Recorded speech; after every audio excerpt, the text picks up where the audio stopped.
Salut la team, avant que la vidéo ne commence, je tiens absolument à m'excuser pour le manque de montage que va avoir cette vidéo. Voilà, j'espère que ça va pas trop vous déranger, vous allez comprendre pourquoi durant la vidéo, mais en tout cas je m'excuse énormément et j'espère que ça va vraiment pas vous déranger. Sur ce, bonne vidéo. Salut à tous, salut à toutes, c'est Lamia, j'espère que vous allez bien. En tout cas, pour ma part, tout est plutôt chouette. Aujourd'hui la team, on se retrouve pour la dernière vidéo Superman and Lois, vu que la série va tout simplement prendre une toute petite pause pour laisser place à Supergirl, ce qui va être mine de rien sympathique. Du coup, je suis pas trop déçu. Il y a une partie de moi qui est déçue vu que je veux regarder Superman and Lois, et une deuxième partie qui n'est pas du tout déçue vu qu'il y a Supergirl qui va reprendre le relais. Et du coup, à peu près, ça va revenir aux environs du 18 mai 2021 toujours. Du coup, c'est pas uniquement la dernière vidéo Superman and Lois, mais c'est aussi la dernière vidéo de la semaine, voire des 2 semaines à venir, vu parce que si vous l'avez toujours pas vu dans l'onglet communauté ou bien sur Twitter ou sur Instagram, je compte prendre des vacances, de quoi prendre un peu de recul. La preuve, je suis sur le point de partir, mais il fallait que je vous tourne cette vidéo vu que je vous l'avais promis, et c'est ce qui explique que le décor ne soit pas le même, du moins que les couleurs ne soient pas les mêmes et que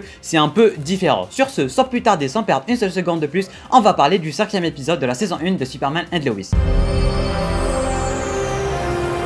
Que dire à propos de ce 5e épisode de Superman and Lois? C'était mine de rien un excellent épisode comme le reste, et il était beaucoup plus focalisé sur le deuxième fils de Superman, contrairement aux 3 voire les 4 premiers, qui étaient beaucoup plus focalisés sur Jordan, parce que c'était lui qui avait des pouvoirs, c'était lui qui avait du mal à s'intégrer à la société, c'était lui, toute l'intrigue était basée sur ce personnage, notamment lui et Sarah, lui et son père, c'était tendu de partout. Cette fois-ci, c'est c'est au tour plutôt de Jonathan d'être pas mal, d'être surtout, vu que sa copine l'a laissé tomber, le fait qu'il soit dans Smallville, il est vraiment dans un merdier pas possible, il arrive vraiment plus à gérer, et du coup ça l'empêche pas de faire des conneries, d'emmerder son frère, d'être méchant avec ses parents, de faire vraiment beaucoup de choses, et du coup ça se voit que le mec il est pas bien, parce que c'était lui le mec super populaire, qui avait un avenir au foot, qui avait une copine et tout, et du jour au lendemain, allez hop, gros changement, plus rien de tout ça n'est d'actualité, et du coup c'est un peu logique qu'il soit dans cet état d'âme, j'ai envie de dire. Mais à la fin de l'épisode, ça commence à être un peu meilleur, j'ai envie de dire, vu que Clark, on remarque que petit à petit, il arrive à gérer ses enfants, notamment les 4 premiers épisodes, c'était un peu long avec le premier, mais le deuxième, il a eu droit à un seul épisode, et il a réussi en quelque sorte à reprendre confiance et à un peu changer de ton, j'ai envie de dire. Un autre côté de la série que j'ai plutôt aimé, et oui, je saute du coq à l'âne, ça concerne la friendzone, et ça concerne Sarah qui va enfin friendzone Monsieur Jordan. Pour ceux qui regardent mes vidéos Superman and Lois depuis le début, vous savez à quel point on peut sentir ce couple venir, mais on veut pas le voir en fait, on le sent, ça se voit qu'il va venir, mais on va pas le voir, et avec cet épisode, ça marque la fin de ce couple, et c'était plutôt cool, j'ai adoré, j'ai crié de partout quand elle lui a dit « Oui, je t'ai invité, d'accord ?» mais je veux qu'on reste amis, tu vois, j'ai adoré, c'était super sympa comme scène. D'un autre côté, on a le retour de Monsieur Captain Luthor qui est de retour, malgré que je viens de dire retour, qui va maintenant aller s'approcher de Lois, vu que apparemment on découvre que dans sa terre, Lois et lui, ils étaient en couple, ou peut-être même mariés, et du coup ça lui fait super bizarre de la voir avec Clark, et du coup on sait toujours pas s'il sait que Clark est Superman ou pas, parce qu'il arrête pas de les espionner et tout, et il sait que là où va Lois, il y a Superman qui la suit, alors c'est plutôt bizarre.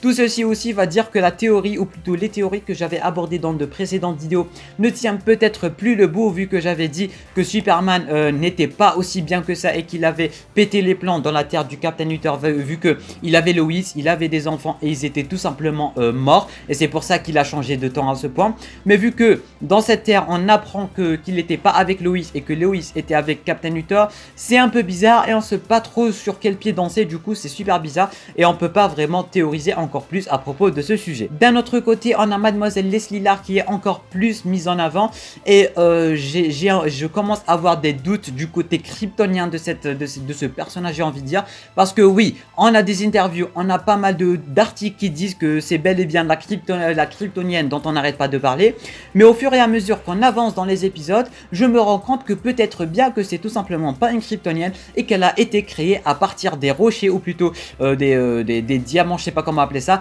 bref des trucs que Morgan Edge est en train de chercher dans les mines, parce qu'on a vu qu'il arrive à créer des kryptoniens du jour au lendemain, juste avec un claquement de doigts, et avec cette petite machine, alors peut-être qu'elle vient tout simplement, ou peut-être que c'est tout simplement une création de Morgan Edge. Du côté de Sarah, on remarque très bien qu'elle n'est pas bien, et qu'elle continue à ne pas aller bien, et que sa famille en général n'est pas bien, les tensions entre sa mère et son père qui est toujours alcoolique, sa soeur, bon sa soeur elle est super neutre dans le sujet, mais Sarah elle va super pas bien, super pas bien, je sais pas si ça existe et si ça se dit, mais bon. Et du coup je disais que Sarah a remarqué très bien qu'elle était pas bien et qu'elle a vraiment vidé toute sa colère sur Jonathan, ce qui était, mine de rien, il l'avait mérité, on va pas se mentir, mais on le remarque très bien et c'est pour ça un peu, c'est les raisons pour lesquelles elle a tout simplement friendzone monsieur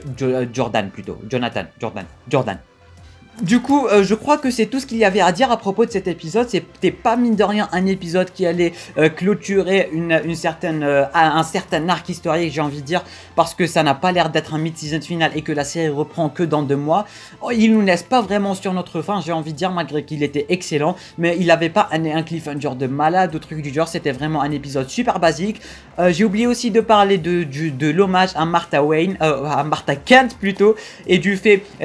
que Superman, ou plutôt du passé de Superman, qui a été un peu abordé et qui n'a jamais ou presque jamais été abordé dans tout le cinéma ou dans toute l'histoire de Superman en général. Quand Martha lui dit de partir, c'est vrai qu'on voyait ça dans Man of Steel et tout, mais on n'a vraiment jamais vu comment il est parti, comment il a découvert la forteresse, à part dans Smallville et quelques adaptations. Mais là c'était mine de rien super sympathique, avec la petite boîte et tout qu'il va léguer de génération en génération. J'ai trouvé ça mine de rien plutôt cool. Du coup la team, je crois que c'est la fin de cette vidéo. Je m'excuse si elle a été un peu trop rapide, si la qualité de son n'est pas ouf parce qu'il y a tout simplement la fenêtre qui est ouverte et que je suis sur le point de partir, et si elle manque de montage parce que elle va vraiment, mais vraiment manquer de montage à un niveau pas possible, peut-être même qu'il y aura même pas de photos, je m'en excuse, mais vu que je vous avais promis plutôt cette vidéo, il fallait que je vous la propose. Avant de partir, merci d'avoir regardé, le petit pouce bleu, l'abonnement sur YouTube qui fait toujours plaisir, d'aller me suivre sur mes 2 réseaux sociaux, que ce soit sur Twitter ou sur Instagram. Il y aura pas mal d'actualités et peut-être même que vous pourrez un peu me suivre vu que je serai tout simplement plus disponible sur YouTube, alors ce serait plutôt cool. Et sur ce, merci pour le soutien, et moi je vous dis à très bientôt pour une toute nouvelle vidéo. C'était Namiad, portez-vous bien.